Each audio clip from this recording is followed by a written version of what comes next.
This structure says something deeper than its syntax suggests. We have decided that these fields belong together. The code creates a memory representation of one menu item. From the product perspective, this is one object. From the engineering perspective, this is one structure. From the memory perspective, this becomes a block containing several fields laid out according to C's alignment rules. That makes a struct a useful bridge between business modeling and memory organization. The source describes a struct as a memory version of a business object. Fields that are identified, transmitted, modified, and calculated together receive one structure. This slide combines two ideas. Struct menu item defines the internal shape of one item. The array defines a sequence containing 20 such items. One describes vertical complexity inside an object. The other describes horizontal repetition across objects. Students often each keyword separately and still miss this relationship. So when you read the direction, translate it into business language. This order reserves 20 positions, and every position follows a menu item structure. The interpretation is far more useful than memorizing syntax mechanically. The number 20 looks like programming detail. It actually represents a product decision. What happens when a customer orders 21 items? Should the system reject the request? Should it create a second order?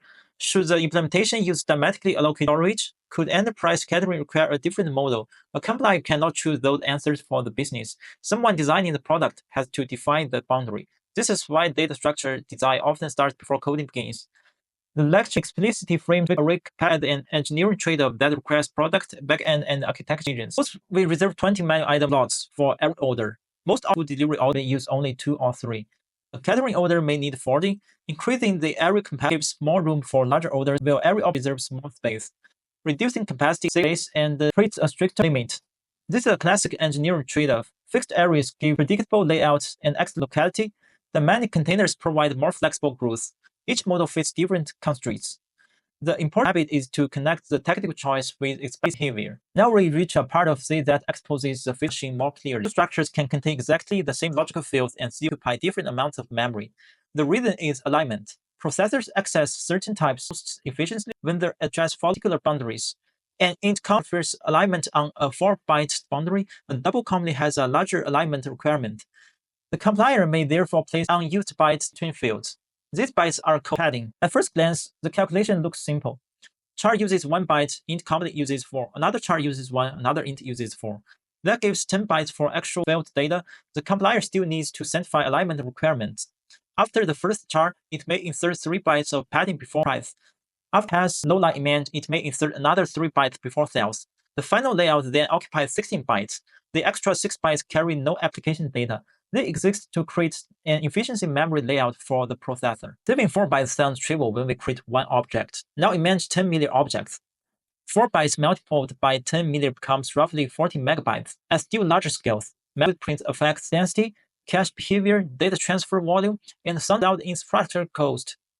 A smaller structure can also allow more objects to fit inside a cache region. That can improve the locality beyond the raw saving itself. This is why systems engineers care about layout. The effect grows with scale. The lecture uses 16-byte versus 12-byte example to show a possible 25% difference and links that difference with cache efficiency and severe cost. A real order contains more than one layer. The order has an ID, customer, store, status, price, destination, and time steps. Inside the order sees a collection of menu items. Each menu item is itself a structure. This produces nesting. Nesting is one of the mechanisms through which software represents complex business objects. Instead of imagining one giant flat list of fields, think of the model as a tree. This order contains several categories of information. The identity and relationships. The enumerated business state.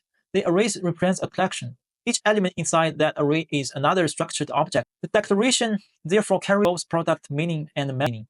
This is composition. Small structures become components of larger structures. That pattern appears throughout software engineering, from C struct to JSON documents, database models, API schemes, and oriented classes.